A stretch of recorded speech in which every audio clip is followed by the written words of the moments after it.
Olá, alunos e alunas. Espero que todos estejam bem. Nesta aula, eu vou trazer aí uma reflexão sobre o livro A Vez e a Voz das Crianças, de Adriana Friedman. Então, vamos lá, então? Bom, então, essa escritora é uma educadora e antropóloga, né? Então, ela vai trazer algumas reflexões para que possamos aí avançar, né, na construção de conhecimentos a respeito das diversas infâncias, de suas linguagens e cultura. Então, algo muito importante, né? Esse livro ele vai trazer aqui essa reflexão é a importância da escuta, ou seja, né, do professor escutar, né, e compreender as vivências infantis a partir de uma perspectiva antropológica e poética. A autora ela vai trazer que a criança, a gente tem que pensar na criança como protagonistas, e ela vai valorizar aí tanto as suas experiências quanto as suas vozes. E ela propõe, né, uma abordagem respeitosa, sensível aí em relação às crianças e reconhecendo-as, né, como sujeitos de direitos e agentes ativos em suas próprias vidas. Então, aqui novamente, a gente pode fazer um paralelo aí com os nossos documentos oficiais, né, com o objetivo da nossa educação aqui, também brasileira, para a educação infantil. Ela destaca a importância de escutar as vozes das crianças, seus desejos, né, os questionamentos, né, para que suas experiências sejam levadas em consideração, tanto no contexto familiar, educacional, quanto no contexto social. Então, lembrando, crianças, né, pensar como sujeitos de direitos e aprendizagens, crianças protagonistas e valorizar as vozes e experiências das crianças. Ela diz que a partir dessas escutas, né, atentas e sensíveis, ela busca o quê? Compreender o universo infantil e valorizar as múltiplas formas de como as crianças se expressam, sejam pela linguagem verbal, né? Sejam pela arte, seja na maneira de brincar ou de outras manifestações que a criança possa ter. Ela reconhece que as crianças possuem saberes próprios, construídos a partir de suas vivências e interações com o mundo ao seu redor, tá? E a importância dessa abordagem antropológica que a autora nos traz, ela considera aí a diversidade cultural e os diferentes modos de ser e estar no mundo das crianças. Ressalta ainda como dimensão poética, no sentido de valorizar a sensibilidade da criança, valorizar a imaginação, a criatividade que estão presentes nela. O livro vai compartilhar algumas experiências, né, antropológicas e poéticas realizadas com crianças e mostra que essas práticas podem contribuir para que sejam realizadas de uma forma muito mais compreendida e enriquecedora para essa fase aí da primeira infância. Ela vai convidar os leitores a refletir sobre os espaços de escuta e participação efetiva das crianças em diferentes contextos, né? Promovendo aí a valorização de suas vozes e a construção de relações mais igualitárias e respeitosas. E aí eu abro um adendo, né? Quando a gente traz a reflexão da autora, que para que isso, né, para que a gente possa aí dar essa escuta, né, valorizar as vozes das crianças, a gente precisa promover, né, atividades, promover espaços que a criança então possa participar e possa também demonstrar a partir das diferentes linguagens. Então, as atividades que são desenvolvidas na educação infantil, eu ressalto, precisam ter o quê? Uma intenção pedagógica, né, de quem eu quero formar. Então, aqui todos os autores, eles estão convergindo para o mesmo pensamento. Questão da autonomia, questão da subjetividade, questão do sujeito com direitos. Então, esse livro, ele vai trazer uma reflexão para que a gente possa enxergar, né, e repensar de que forma que essas relações, né, acontecem no espaço escolar. Então, ela ressalta a importância de escutar as crianças, de valorizar as crianças, mas pensar o quê? Em construir espaços mais inclusivos, participativos, né, e sensíveis às experiências infantil. Então, ela coloca que essa fase, né, a infância, a gente precisa reconhecer como uma fase rica em potencialidades e saberes, ou seja, não dá mais para considerar que a criança ela não sabe, né? Que ela não traz conhecimento. Então a gente precisa reconhecer a infância como uma fase rica em saberes, em potencialidades, né? Contribuindo aí para uma sociedade mais justa e acolhedora para todas as crianças. Então, a voz, né, ou seja, a vez e a voz das crianças é de não só respeitá-las e tornar-se aprendiz do que elas pensam, acreditam, comunicam e criam, mas também de respeitar os seus segredos. As crianças, elas desempenham, sim, um papel ativo, importante no desenvolvimento da sua aprendizagem, né? Ou seja, no momento de transmissão e adaptação, né, de diferentes aspectos aí dos indivíduos, ou seja, cultural, social, né? Então, é necessário não apenas promover seus direitos, mas também de valorizar suas contribuições. Então, inúmeros segmentos da sociedade têm repensado, né? Ou seja, a autora coloca ali, lançado luz sobre a área da infância e das crianças. E aí, ela vai trazer para refletir que a gente tem aí vídeos, documentários, enfim, exposições, né?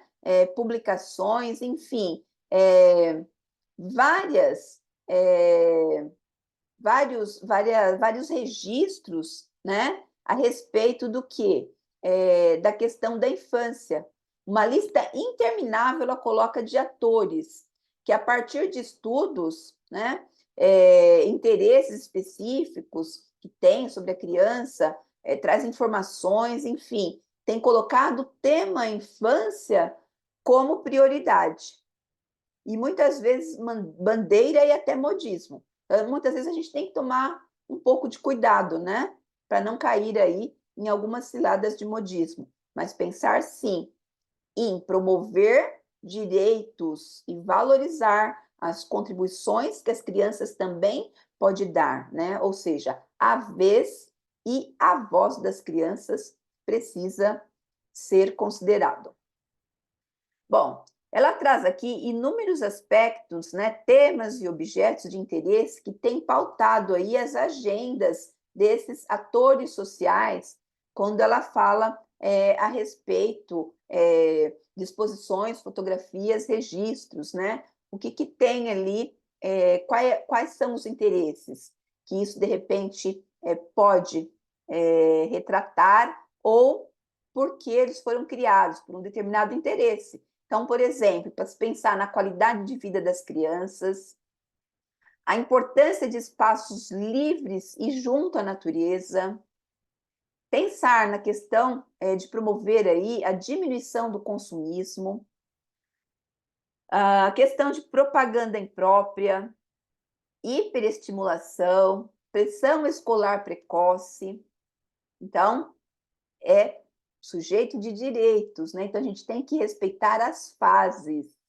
Então, muito cuidado com isso, né? Ó, agendas lotadas, hipnotismo e as incontáveis horas em que as crianças ficam grudadas em frente às telinhas, terceirização do cuidado das crianças pelas famílias, falta de referências quanto à educação dos filhos, ausência de segurança em inúmeros contextos e situações, questões de alimentação inadequada e doenças que têm afetado as atuais gerações de crianças, questões de gênero, né? Reflexão, busca de adultos pelo equilíbrio entre o tempo livre e as atividades direcionadas às crianças.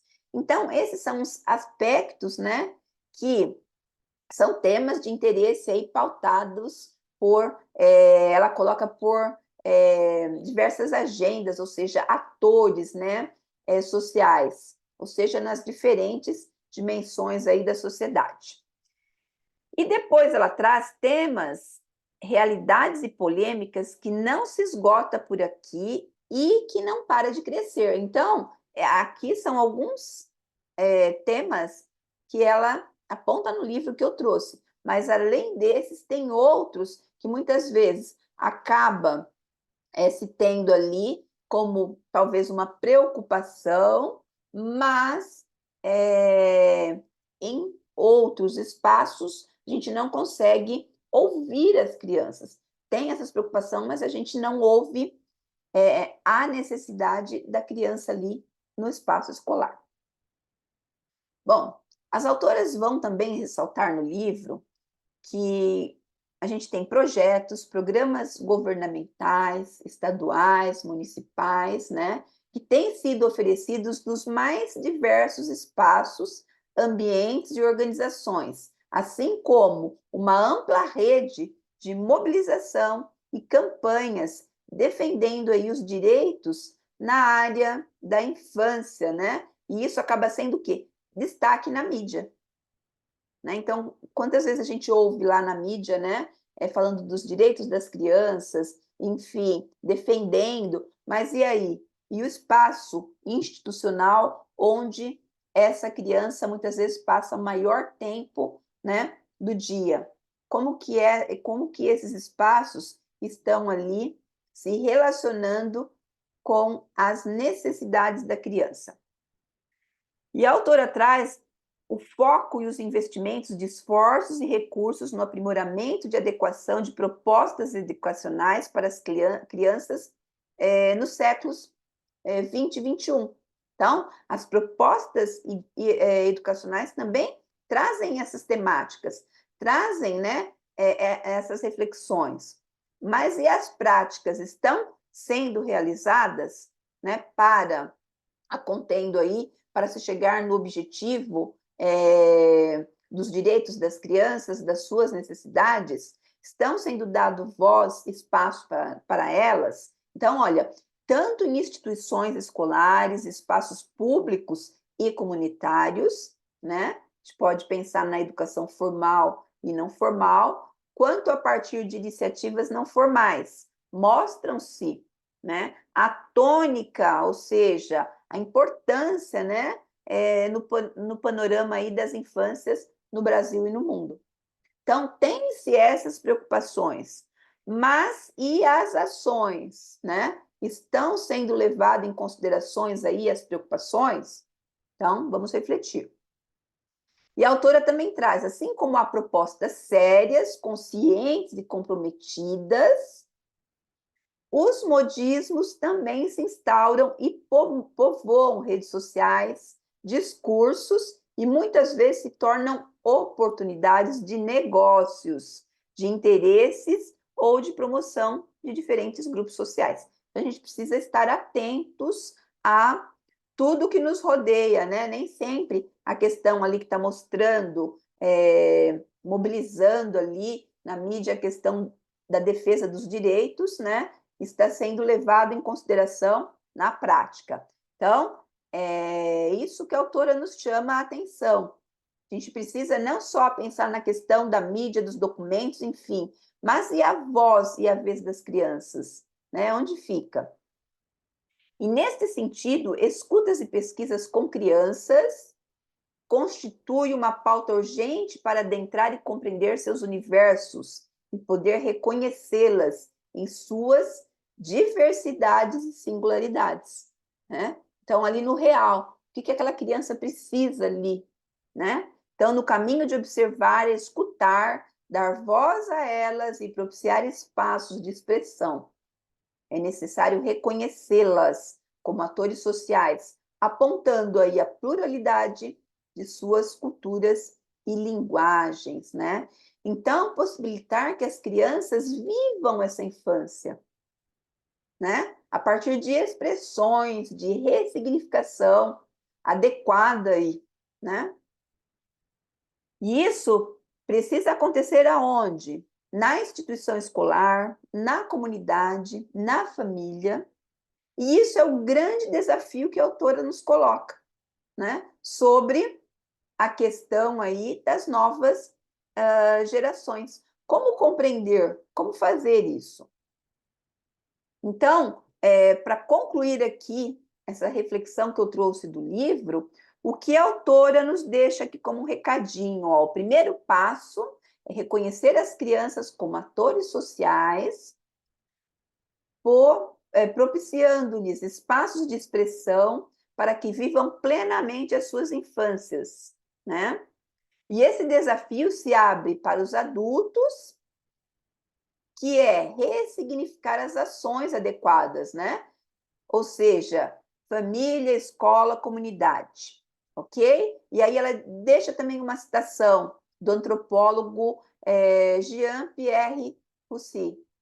A mensagem fundamental de A Vez e a Voz das Crianças é de não só respeitá-las e tornar-se aprendiz do que elas pensam, acreditam, comunicam e criam, mas também de respeitar seus segredos. Ok, pessoal? Então, o recado é esse. Bons estudos e até a próxima aula.